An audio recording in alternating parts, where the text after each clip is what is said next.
I'd like to talk this evening about a difficult subject in present day international rhetoric about the state of Israel, which is the topic of apartheid, which is a term that most recently has started to be used in connection with Israel as a way for people who want to attack the state of Israel, to delegitimize it, to call for its destruction in somewhat muted or somewhat elliptical terms, that they're able to do so by accusing Israel of practicing what they call apartheid. And there's the kind of political hand-to-hand discussion or competition that you can engage in talking about this kind of rhetoric, but I think, and maybe we'll get to that, but I think it's interesting to start off just by talking about this in terms rooted in a source in Torah, which I think really, if we read it a certain way, it should give us pause and cause us to think a bit about the current situation in Israel and what the Torah is telling us we need to be careful about. And I think it'll be easier to explain what I mean by starting off with the source, and then we'll go from there. So let's start by reading the source and then see if we can connect it to some present day political discussions in a way that might be illuminating, even if also perhaps slightly disturbing. So we're looking in Sefer Shmot, the beginning of the book of Exodus, starting in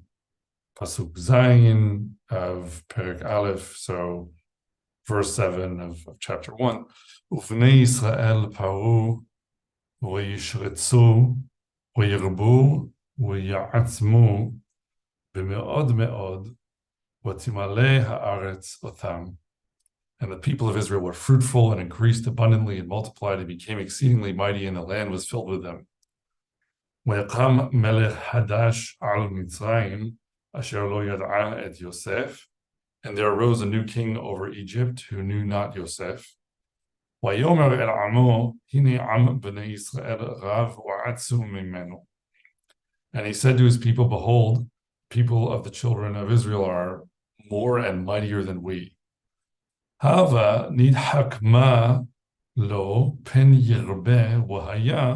כי תקרנה מלחמה ונוסף גם הוא על שונאינו ונלחם בנו ועלה מן הארץ. Come on, let us deal wisely with them, lest they multiply, and it may come to pass that when there would be any war, they would join our enemies and fight against us. And then this is the complicated thing, وَعَلَى مِنْ هَارَتْز, and that they should rise up from the land. People translate that all sorts of ways, like that they should leave, or that we need to get them to leave, or that they will kind of come up from the woodwork, so to speak, that they will be a sort of fifth column in our midst, and other things that you could come up with as well. And so then it's וישימו עליו שרי ניסים למען ענותו בסבלותם ויבן ערי מסכנות לפרעה את פיתום ואת רעמסס. So therefore they did set over them taskmasters to afflict them with their burdens, and they built for Pharaoh treasure cities, Pithom and Ramses. And it goes on, the more they afflicted them, the more they grew and multiplied. And then they really, enslaved them befarech, with rigor, and we know, where the story leads from there, right? So we read this story as Am Yisrael, remembering when our nation was in Mitzrayim, and remembering that how we became as a nation. We started as these tribes descended from the sons of Yaakov. We became a nation in Mitzrayim, and then we became an enslaved nation in Mitzrayim, and that was a process over time. And this is kind of describing that. And then we know how the whole story of the Exodus from Egypt, of Yetziat Mitzrayim, begins with the birth of Moshe and these terrible things that Paro is doing to try to get rid of the Ivrim, and all those things happening around the same time. So we tend to read it and we think of it as it's about us and our past. But I think that any time that the Torah takes up the subject of politics, it's also showing for us things that are somewhat universal about human politics and presenting us with images and reflections from the past that help us to model the present and future in ways that will help us to make better decisions and get a sense for how things look to HaKadosh Baruch Hu and where his priorities are and how we might decide better because of that. So to the degree that that's the case, I think that if you look at the history of the state of Israel in recent decades, there are some things in what we just described that are a bit disturbing. And I'll say as a preface, my goal in outlining this is not to engage in the kind of typical rhetoric that you hear about Israel, where criticisms of its political and security situation are always in one form or another an excuse to delegitimize it and call for its elimination and wiping it off the map and calling for its its redefinition from within, or its transformation in political terms that will lead there to no longer be Judaic sovereignty in the land of Israel, and all of these things that are part of the agenda of a large number of people around the world for different kinds of reasons. I'm not meaning to pile on to that, and I think that will become clear in due course, but I'm going to say some things that sound at first like I could be coming in from that direction, and I'll have to explain a little bit where I'm going with this. So give me a little bit of slack to run with here. So we start with a people who are living in a land but don't have political power of the nation and control of the government, but they are living there and insignificant in number and growing in number, right? We have this heavy emphasis on the idea of demography, that this nation, the Hebrews, are reproducing and multiplying. Bnei Israel are having more and more children, and that is a very frightening idea to the leadership of Egypt, to Paro and to the people at the top, because what do they worry? They worry like, okay, we have this nation that lives next to us or among us in the same land, and as they become more numerous, it becomes ever increasingly important to know whether they really can be trusted to have the same political goals in the long term. Because if they are more numerous, they eventually become more powerful because they have the balance of strength in numbers. And what happens if actually they're not with us, but rather they're with our enemies, that they sort of would fight on the other side, so to speak, in a war against us? And how are we supposed to deal with that? And then Paro comes up with a solution, and his solution is to be clever, right? We'll be very smart. What we'll do is we'll get them to work for us, right? And we so much identify this with where it eventually leads with Yetziat Mitzrayim, with the sort of bitterness of slavery and servitude, that I think we miss perhaps that it doesn't start that way entirely. That at first it just begins with getting these people to work, and getting them in all the building stuff, and eventually then it's like, and they became more numerous.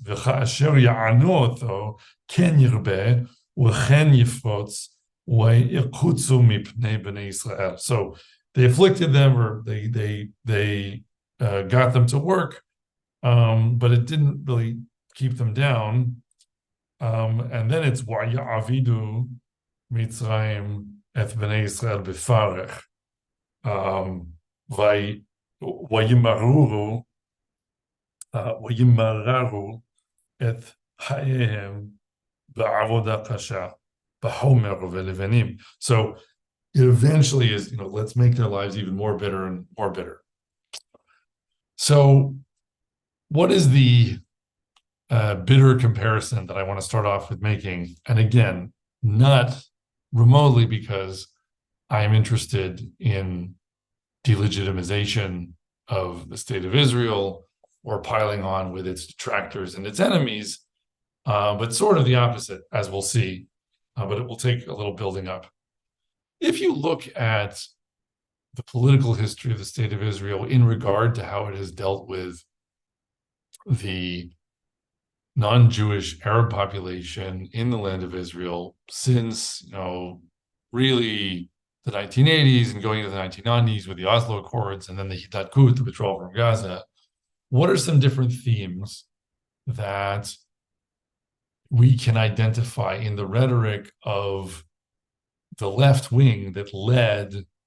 the development of the policy of the state of Israel towards what are now called the Palestinians? So one thing is demography, right? For a very long time, there's been this argument, well, if you look at birth rates, we have to have both a Jewish state and a democratic state. Democracy requires majority rule, which means we need a Jewish majority, or otherwise we won't be a democracy. And we don't deserve, in a sense, to have sovereignty in our country unless it's through that majority rule by democracy. But demography could, in principle, produce a situation where you no longer have majority rule by Jews. And then what do you do? Is it no longer a Jewish state? And so for a long time, there's been this argument that there needs to be strategic withdrawal from territories that are under demographic threat of becoming majority non-Jewish. And that began with Oslo. I mean, it was really already a discussion in the 80s, and only because of the collapse of the Soviet Union, in a sense, did it become easier to resolve that question on a longer timescale, because you had this enormous wave of immigration of Jews from the former Soviet Union to Israel that changed the demographic discussion in a quantitative sense. But it was already a conversation in the 80s and around the time of Oslo. And it continued. And, at the time of the withdrawal from Northern Samaria and Gaza, it was very much part of the discussion. And I really pick up on this word, or these words, hava nidhakma, like, let's be clever, when Paro is saying, all right, we have these people who are becoming more numerous. Let's be clever about this. It was definitely the case that starting again with Oslo and going forward into, especially once you got to the sort of supposedly centrist, but really quite left-wing line being taken by Sharon and Olmert and Kadima and the people who were really driving the withdrawal from Gaza and the Hidatkut. When you listened, especially to the policy wonks talk about what they were doing, it was always, look, let's be smart about this, people, okay? What we need to do is do what is rational and strategically best. And so don't, cloud your mind with ideology, and also don't at the same time be fully capitulationist or sort of lovey-dovey peacenik, would just say, look, what I want is stability and security for my people. But the way to achieve that is with strategic withdrawals that, in the eyes of others, will be called capitulation, but really it's because they're not as smart as we are, and we understand that the smart solution to all of this is not to be caught with, quote, the demographic time bomb in your hands when it goes off. And so you need to relinquish territory in order not to end up in a strategically untenable situation where you are becoming less and less democratic over time, by definition, with democracy being about majority rule, because the theory, according to whichever demographic model someone was citing, was that Jews were going to become a shrinking minority in their own country and then have to choose between being a Jewish state and being a democratic state. And one way of re-equilibrating that is to stop claiming sovereignty over territories that are already the most demographically overtaken. That was the argument being made by lots of people in the Israeli government during the Hinakut, and really it was an idea that had been in one form or another being handed around since Oslo and before that.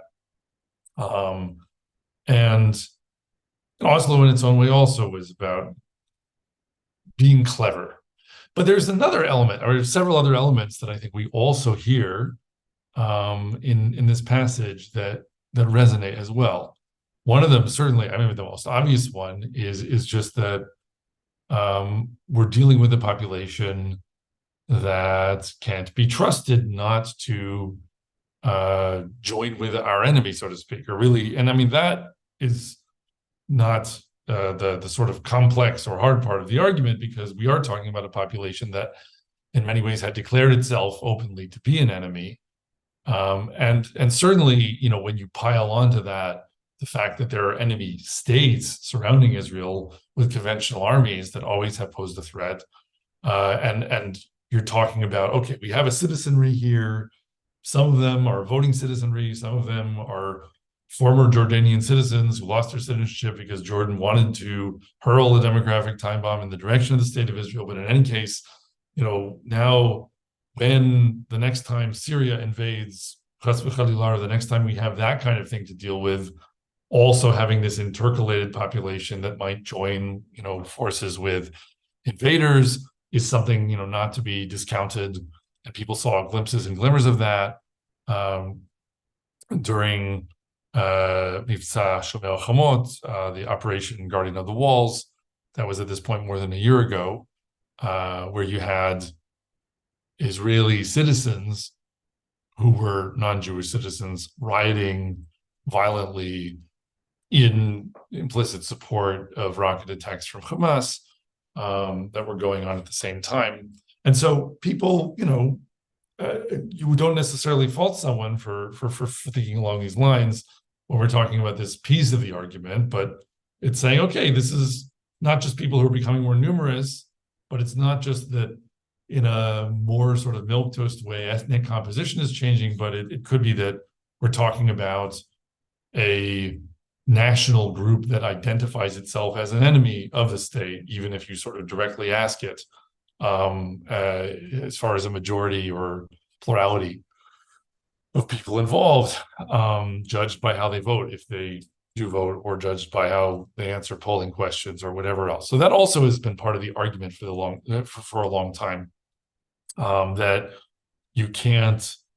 And interestingly, this is even an argument that I think has come from the Israeli left a lot, that there's lots of willingness to acknowledge from the Israeli left that it doesn't work to try to become one big happy family, right? There are all sorts of people on the left who propound that kind of a view, but there are plenty of people who are in one sense quite left-wing, but in this kind of old labor Zionist style of left-wing, where they would say, no, we have to be, really forceful about our national security, but that the appropriate way of doing what's optimal for our national security is not constrained by ideology, things like the Torah, although obviously these people have another ideology, but, so ideology is not merely the province of the religious, but in the rhetoric of the left, it is. So not constrained by crazy religious ideas. And so because of that, we can be more tactically free and do things that ultimately are in more of our strategic interests. So that has been kind of a, security hawkish left-wing, way of arguing for a long time here in Israel as well. And then lastly, there's this component, and this is the thing that I think really clinches it in an interesting way, of working,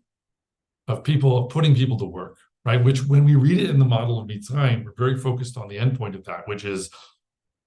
working people to death, building pyramids or whatever else it is that they're building. And it's about the bitterness. It's about the crushing of the spirit and all these things that cause people to cry out to Hashem for liberation. But really, it's a process that's described where it just starts with these sarimisim, with these taskmasters. And I think there we have to be very careful in how we make this kind of comparison to this observation. But that also has been part of the argument coming from those in favor of Oslo and in favor of some kind of model of coexistence being pursued through the various institutions created since Oslo, that has not been recognizable as such because it's been more sort of Clintonian in style, right? The Clintonian ideal, which I think people still are arguing for all over the world in one form or another in 21st century versions, is essentially that you can bring about peace through mutual economic benefit. That if you just have people transact with each other and trade with each other, you can get people that you initially think are your enemy, or maybe like you kind of have a problem with their behavior, but they're just going to want to behave better because it'll be so good for business for them to behave better with you and for you to behave better with them, that the mutual benefit of successful international trade and also sort of trade between national groups or the sale of labor between different national groups, all the different kinds of things that are good for business and good for an economy, those end up putting so much pressure on people to kind of play ball in building less corrupt institutions, less warlike institutions, et cetera, that you just get peace and good moral behavior for free from that. That was the rationale for granting the People's Republic of China most favored nation status during the Clinton administration. Like, it wasn't just about what was done in Israel, but that's a policy idea that has been propounded by many in one form or another for decades at this point. I think we've seen in the post-Cold War era that it is, to put things mildly, quite naive in believing that the opportunity to make money is enough to bring about the cultural transformations, the national and religious transformations required to just get everyone to kind of play ball and build McDonald's everywhere and embrace this kind of Clinton, Friedman, or when I say Friedman, I mean Tom Friedman, kind of version of world peace. And we're I think, already living in an era where a lot of people looking at China and Russia and how they've been acting on the world stage in the last 10 years are thinking it's not too difficult to make the case that there's something pretty foolhardy and misguided about it empirically, even if it sounded like a nice idea. In the context of Israel, this has also been and continues to be a major ideology behind policymaking, and really in a way that has almost no detractors on either the left or the right, outside of what are called the extreme fringes in both cases. So you have a lot of advocacy for economic cooperation, and the argument goes that if the state of Israel allows even Arabs who aren't citizens of the state of Israel, but who are in some sense under different kinds of security control by the state of Israel, to do more, to gain access to the economy, to work in it, to work in factories, to work in construction projects, whatever, then you're making people richer, you're giving them skin in the game, you're making it so they have something to lose if they adopt an approach that is more bellicose and more destructive and more prone to sowing of chaos and all of that. And that's supposed to lead to a gradual bringing about of mutual cooperation and peace, even without having, in a sense, to convince anyone that they should switch sides or sort of change their ideology. The notion here is that it just happens naturally because, in truth, everyone all just wants the same things, and because they can get better consumer products at a lower price or better access to global markets or all these things, that's enough to just disincentivize them from having principles that conflict with any of those kinds of opportunities.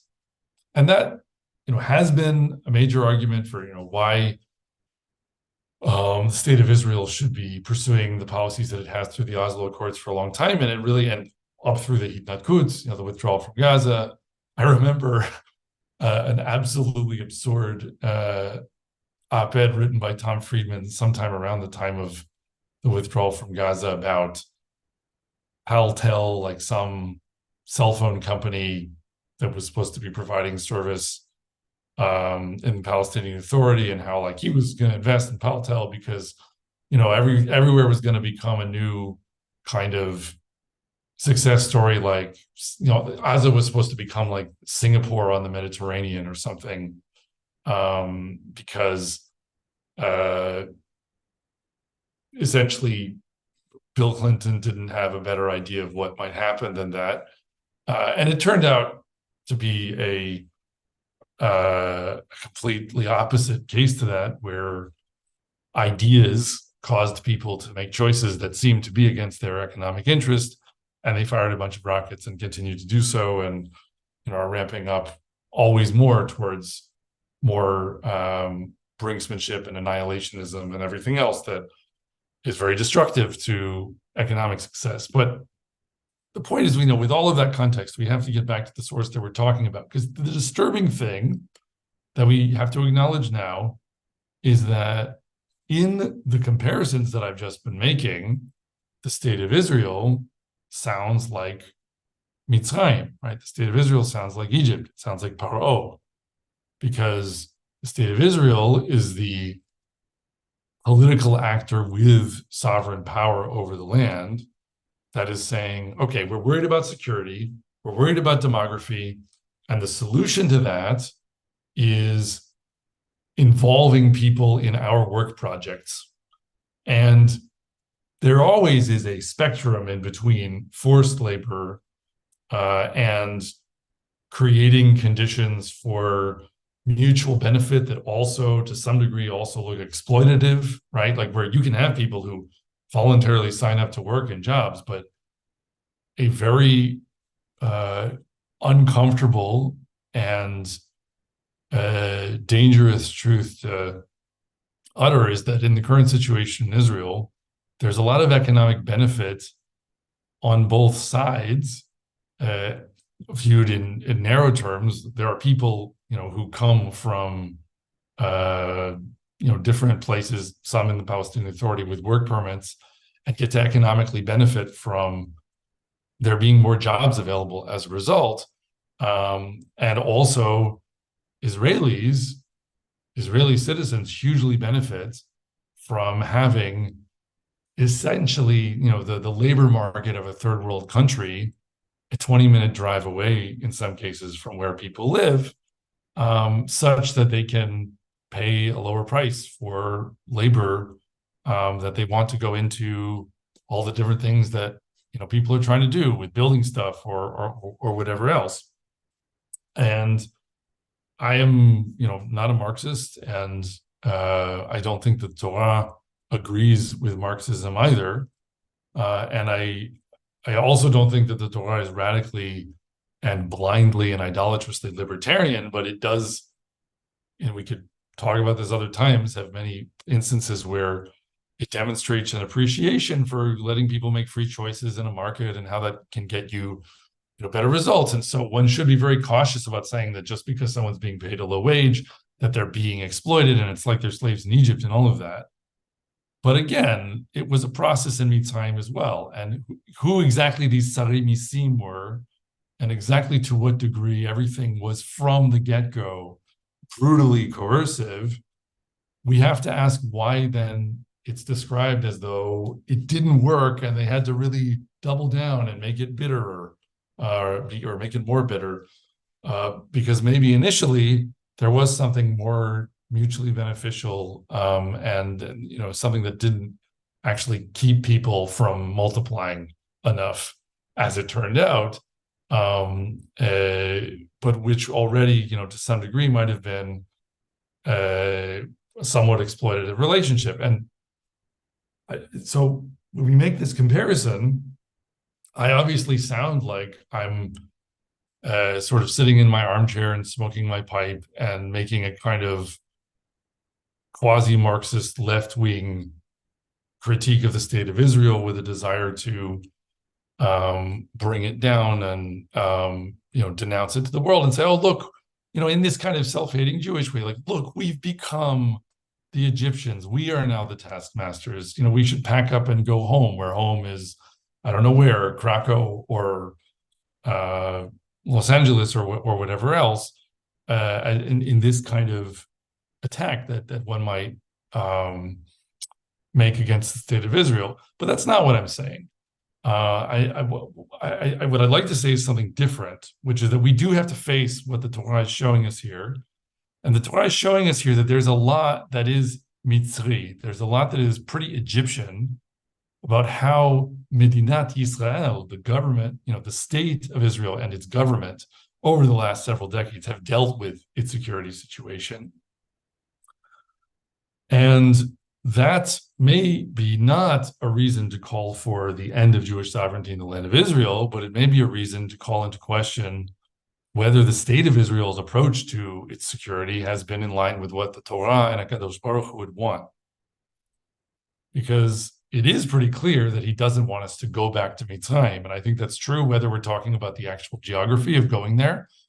or whether we're talking about creating a society in the land of Israel that imitates Mitzrayim in all the relevant respects. Have we achieved what Hashem wants us to achieve here if what we ultimately do is just say, okay, we've copied the Egyptian model and we're this many clicks, to the right and up in terms of longitude and latitude, but we're trying to do the same kind of thing. If that's what we're up to, then I would say we have failed, by the lights of the Torah, and that raises the question of what we should be doing that's different, and how we find the way to that. And I think that does thread through the ugliest kinds of attempts at calling for Israel's destruction in other terms, with the last several decades of the occupation, and apartheid, where they're trying to find always what is the way of trying to make a kind of social and political objective science out of proving to the world that Israel shouldn't exist as a Jewish state, right? They're like, apartheid is one thing that existed in one place and in one time, but people have tried to turn it into a pseudoscience of saying, oh yeah, like we can check, is there apartheid here? Let's look. No, not quite. All right, let's look over here. Is there some apartheid there? Like we checked in Sakhalin, and we checked in Bessarabia, and we checked in Tasmania. We didn't find any apartheid there. Oh, we looked in Israel and here's apartheid. And as we know, the last time there was apartheid, the system of government was overturned and society was basically allowed to dissolve and sort of reform itself based on other terms. And so that's, I guess, what we have to do here as well. Like that is the reason anyone would talk about apartheid in the context of the state of Israel, because of the outcome that it is meant to point towards. And the outcome is the annihilation of the Jewish state as we know it and the end of Jewish sovereignty in the land of Israel. And so there is no, in one sense, there is no serious, well-meaning discussion to have with people who are trotting out the idea of apartheid in connection with Israel, because the reason to bring that term into it is only out of a kind of preparation for violence against Jews,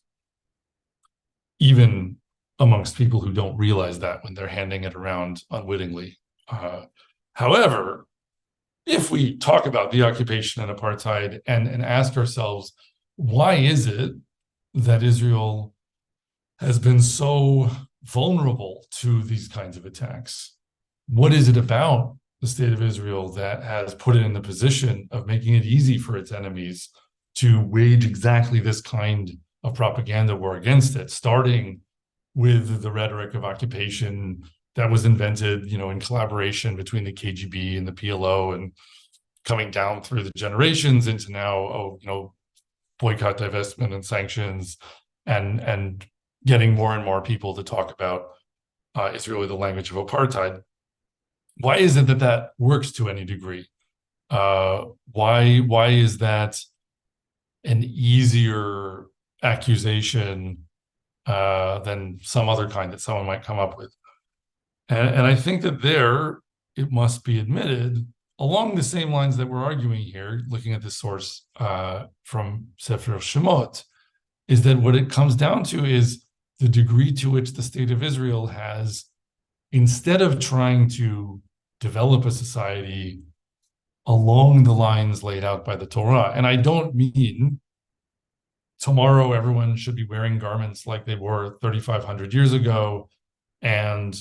we have to return to subsistence farming, and et cetera, et cetera. So we're not talking about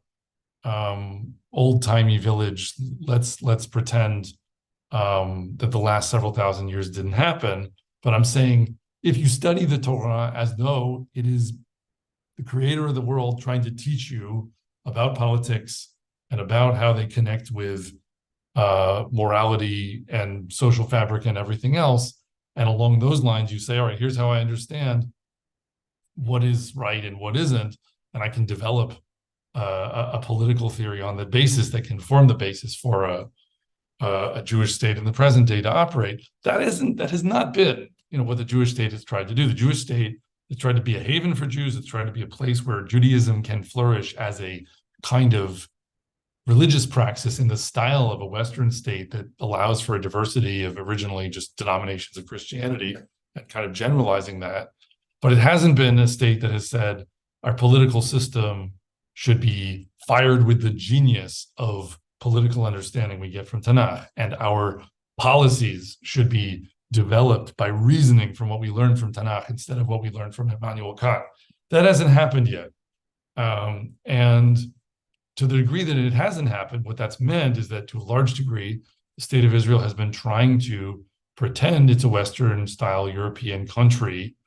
and do the best that it can to pantomime that kind of set of activities with its politics and with its army and everything else. But to do so in a setting, first of all, in which it's more or less practically untenable to act that way because of the neighbors, so to speak, and the way they fight and the way that they pursue their objectives through violence and through other means. It isn't a model that was originally even designed to thrive in that kind of a setting. But also going beyond practicality, it's also something that insists on acting in ways that are contrary to the Torah, and you see, I think, as a result, some of the perversities that come out of that. So when the anti-Israel quote unquote peace activist, or sort of Hamasnik masquerading as peace activist, or whatever other kind of person on that spectrum you want to talk about, whenever such a person wants to come and say, look at the occupation, look at the horrors of the occupation, look at all these people standing at checkpoints and Israeli soldiers are humiliating them, et cetera, they know how to paint that picture and make it look very ugly. One reason that situation is ugly is because in many cases, it's a very ugly compromise between insisting on acting like Switzerland to the degree that you can,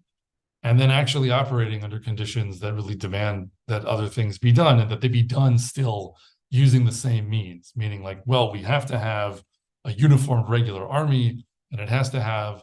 a code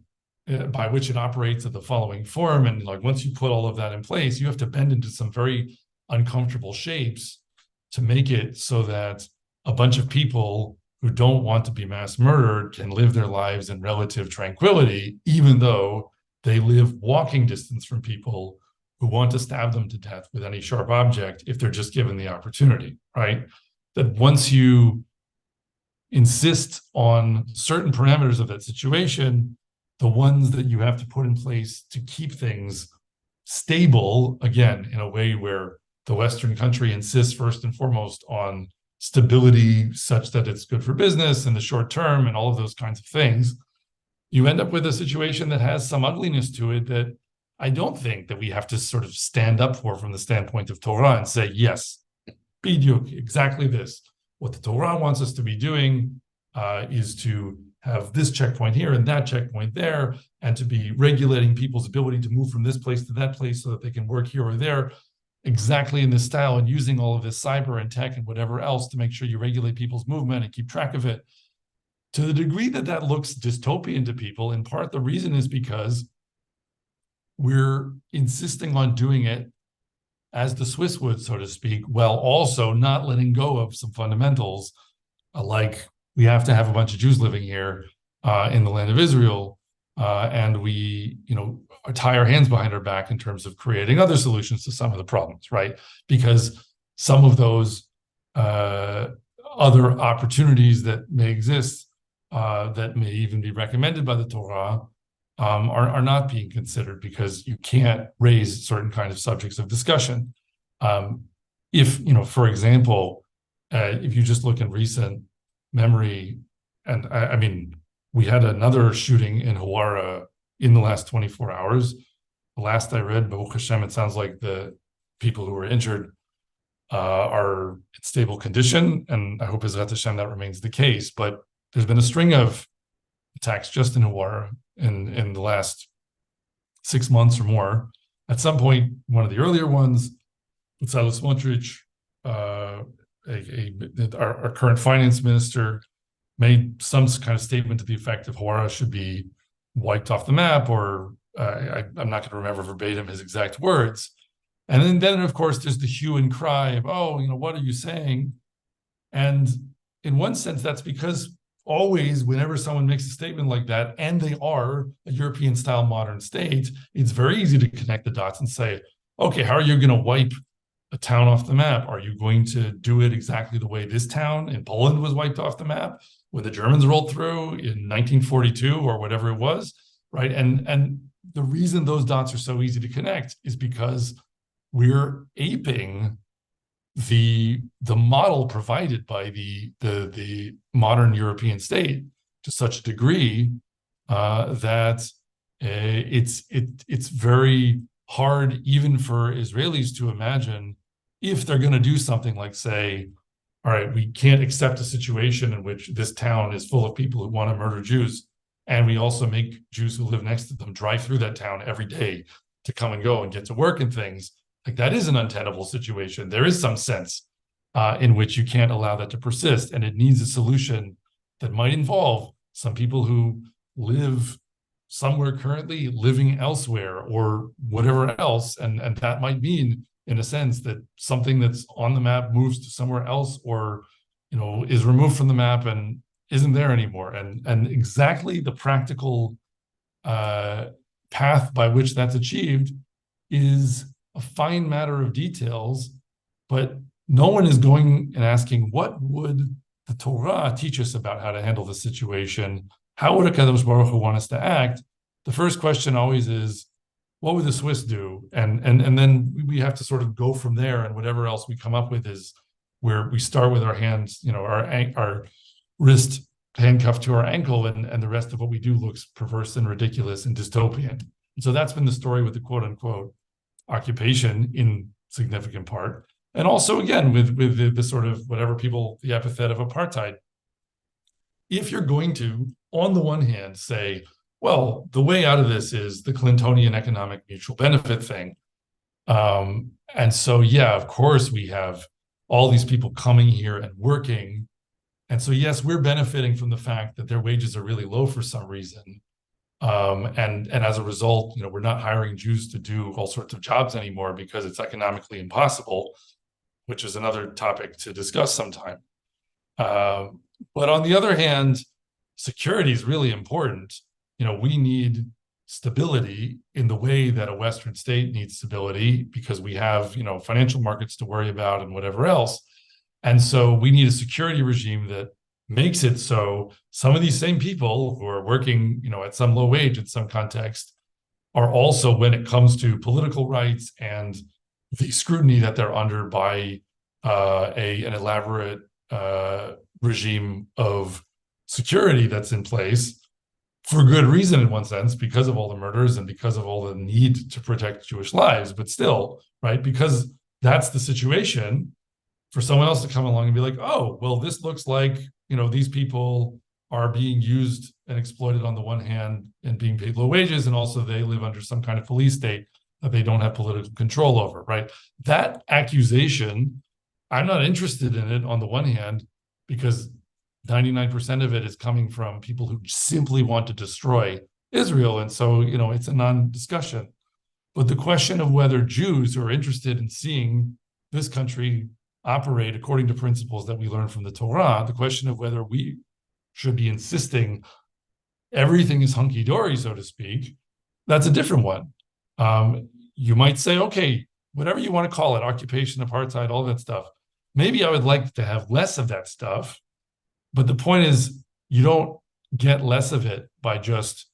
telling the people with the rifles to go home and then letting the people with the screwdrivers and kitchen knives come and murder as many people as they want, or letting the people, who want to fire the rockets, fire more rockets, which is exactly what happened in Gaza, right? The people with the rifles left, and then instead somehow of Tom Friedman's prediction of economic prosperity there coming into fruition, we had a quote-unquote election presided over by Jimmy Carter, in which Hamas came to power, and then we just got more rockets for the next 20 years. So, that can happen. And so you don't do that because that's insanity. But if you want to have less of whatever you're going to call occupation or apartheid, then you need to look at other resolutions of that you're going to get by studying the Torah. And maybe that does open up new possibilities, because you say, okay,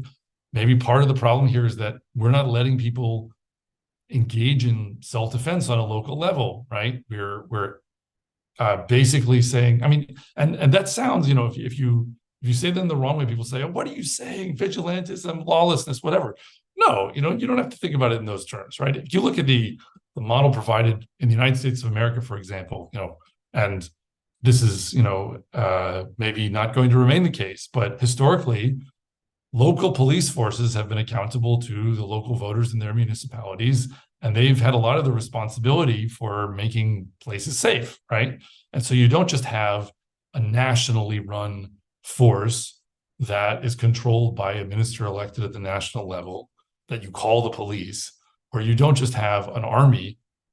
doing this for you and call in the Army and National Guard. If there's more crime in a neighborhood, local voters can raise taxes, hire more cops, and those cops can go in there with guns and make it safer, right? We don't call that vigilantism because it's being done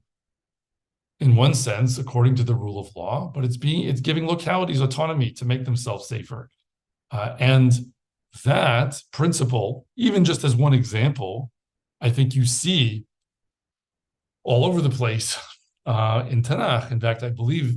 there even is a commentary from Ramban on the episode of Pelegesh B'Giva, where all the tribes sort of attack Shevet Binyamin and ostracize them and all nearly destroy the tribe of Binyamin, that this was a mistake, if I'm remembering correctly, because in a sense, this was a local problem that the tribe of Binyamin should have solved for itself, because there were also tzaddikim there and people who still believed in the law, and it wasn't something that had to be dealt with at a national level. And once it was dealt with at a national level, it almost led to the destruction of the entirety of Binyamin, and that was not the only way things could have gone, right? So that's one example. Maybe we could try to do a whole shiur on other ones that we could find. But the point is that we have options available, even options that don't actually sound like, let's go back to, pre-medieval tribal raids of the style that you imagine when you read about certain mitzvot in the Torah, that is speaking most directly to what happened 3,000 years ago in the ancient Near East. We don't have to advocate for going all the way there tomorrow in order to talk about what is insane about current policies and how security is handled in the state of Israel, and how that both exposes the state of Israel to certain kinds of propagandistic attacks because of the resonance really that's happening in a way that is substantive with how Paro wanted to deal with the Hebrews, right? There's something in the state of Israel that, because it is European and not Torah-based in values to some degree, because of its history, it has dealt with its security over the last however many decades in a way that has been more Egyptian than Judaic. And now we have reaped some of the bitter fruits of that. We're not all the way there to being Egypt, and I think there's a way of turning it around. And even if you just wanted like a simple recommendation, more local control over security, more autonomy, do it with law, do it with regularity, but do it in a way that will allow Jews living near Hawara to send police, or whatever you want to call that force, a local armed force into Hawara to make law and order in the place where we are sovereign, and to do so in a way that's willing to bring lethal force to bear, in the same way that also happens if a local police force in America brings it to bear in some context where half of their town has been taken over by drug labs. And this impetus to send everything to the national level really is, in many ways that you can delineate, it's a Mitzri concept as far as the Torah is concerned. It runs counter to what the Torah wants us to do. It is, in modern terms, a very European and statist way of approaching the problem. It leads to the perversities of the current situation that look ugly to the peace movement and to the left, and all sorts of detractors of Israel, that expose Israel to all sorts of kinds of propagandistic attacks. And it's not what we're supposed to be doing anyway. So if we would learn more from Hashem, more from the teachings of his prophets in Tanakh, and the political philosophy that can be derived from these, and even more just from the practical examples that we see historically, like, for example, how things have worked with municipal control over local law enforcement in America, then I think we have a way forward to something better. And that could ultimately lead, in some practical terms, in somewhere like Hawara, to a transformation of the situation that wouldn't make ultimately this call of Bezalel Smotrich's to seem so outlandish, but because it would be achieved through rule of law and through insistence on obedience to basic laws prohibiting murder, instead of constant lawlessness that turns a blind eye to continual murder, which is the current situation that the statism, the control by the army, and the ultimately Mitzri attitude of the leadership of this country has gotten us. We would like to encourage our viewers to share these videos with friends and send in your responses. If you would like to obtain Birkon Nusach Eretz Yisrael, or invite the rabbi for a speaking engagement, please email us at office@machonshilo.org.